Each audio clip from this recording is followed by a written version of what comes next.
چارەنووسی نەوتی هەرێم دوای بردنەوەی عێراق لە دادگای پاریس. کاریگەری سکاڵاکەی عێراق لە پاریس لەسەر نەوتی هەرێمی کوردستان. فشارەکان حکوومەتی ناوەندی عێراق بۆ سەر هەرێمی کوردستان لە بواری نەوت و وزە تا دێت زیاتر دەبن و دوای ئەوەی لە مانگی شوباتی ئەم ساڵدا دادگای فیدراڵی عێراق بڕیارێکی سەبارەت بە دۆسیەی نەوتی هەرێمی کوردستان دەرکرد و ڕایگەیاند یاسای نەوت و گازی هەرێمی کوردستان نادەستوریە و دەبێت حکوومەتی هەرێمی کوردستان تێگڕای نەوتی بەرهەمهێنراوی خۆی ڕادستی وەزارەتی نەوتی عێراق بکات. حکوومەتی ناوەند بەوەش نەوەستاوە و لە ئێستادا هەنگاوەکانی یەکلاییکردنەوەی ئەو سکاڵایەشی خێرا کردووە کە لەسەر وڵاتی تورکیای تۆمار کردووە لەبارەی پرسی فرۆشتنی نەوتی هەرێمی کوردستانە. بە وتەی بەرپرسان و حکوومەتی ناوەند لە چەند مانگی داهات و پرسی ئەو سکاڵایی کە حکوومەتی ناوەند لە دادگای نێودەوڵەتی پاریس لەبارەی پرسی نەوتی هەرێمی کوردستان لەسەر تورکیا تۆماری کردبوو یەکلایی دەبێتەوە کە لە سکاڵاکەدا عێراق داوای 26 ملیارد دۆلار قەرەبوو لە وڵاتی تورکیا دەکات. ئیحسان عەبدولجەبار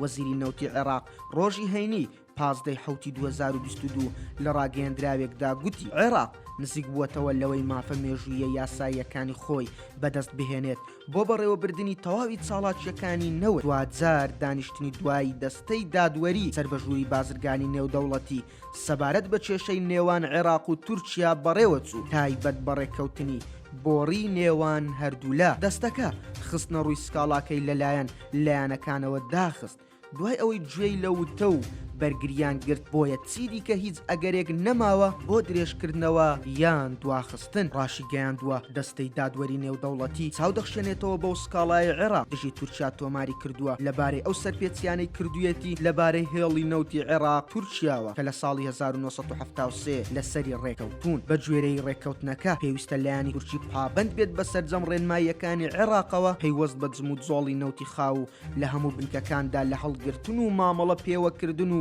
گەیشتنی بە کۆتا وێستگا. بەوتەی شارەزایان عێراق براوە دەبێت لەو سکاڵایە و ئەگەر قەرەبووی مادیش لە تورکیا وەرنەگرێت ئەوە پرۆسەی هەناردەکردن و فرۆشتنی نەوتی هەرێم دەکەوێتە دەستەی کۆمپانیای سۆمۆی سەر بە حکوومەتی عێراق.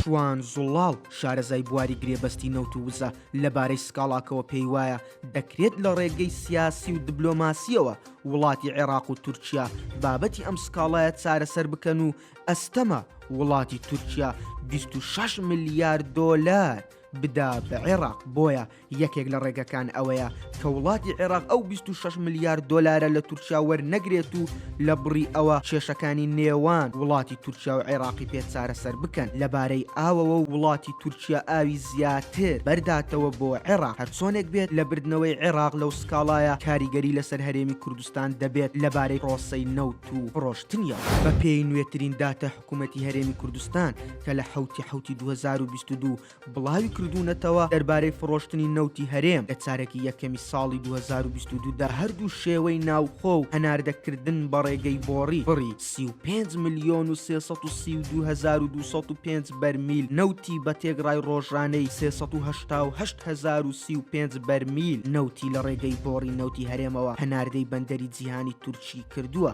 بڕی 4,545 بەرمیلیشی ڕۆژانە لە ناوخۆدا فرۆشتووە. لە 20 مایسی 2022 سەرەڕای ڕازی نەبوونی حکوومەتی ناوەندی گرێبەستێکی بەرفراوان لە بواری وزە لە نێوان وەزیری وزەی تورکیا و وەزیری سامانە سروشتیەکانی حکوومەتی هەرێمی کوردستانی عێراقدا ئیمزا کرا. بەهۆی ئەم ڕێکەوتنەوە گەشتنە بڕیاری ناردنی نەوت و غازی سروشتی هەرێمی کوردستانی عێراق بۆ بازاڕە جیهانیەکان لە ڕێگەی تورکیا. لە 26 تەمموزی 2022 سەرەڕای ناڕازیەکانی حکوومەتی ناوەندی حکوومەتی هەرێمی کوردستانی عێراق دەستی بە گواستنەوەی نەوتەکەی لە ڕێگەی تەنکەرەوە کرد. لە ساڵی 2015-2016 بەهۆی دابەزینی نەوت بۆ ئاستێکی زۆر نزم و بەرزبوونەوەی تێچووی گواستنەوەی نەوتەکە کاریگەری نەرێنی کردە سەر بەردەوامی گواستنەوەی نەوتەکە لە ڕێگەی وشکانیەوە. جگەلەوەش لە مانگی 2014ەوە لە ڕێگەی هێڵی بۆڕی کەرکووک جیهانەوە فرۆشتنی نەوت دەست پێ کرد.